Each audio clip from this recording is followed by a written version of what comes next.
This is Hiccup from How to Train Your Dragon Funko Pop.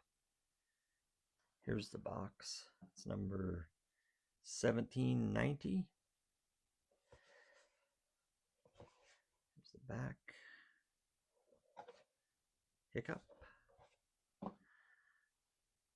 I got this one recently and I think it might be one of the coolest ones I've ever gotten.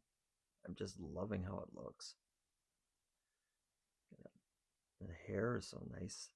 The texture, the detail of it.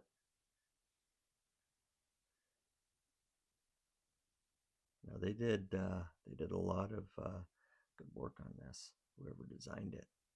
The boots, how much detail there are on the boots. The color, the contrast, I'm just loving it. The pants,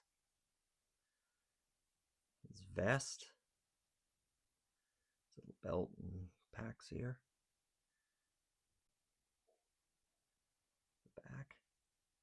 Now, I can't see anything wrong with this.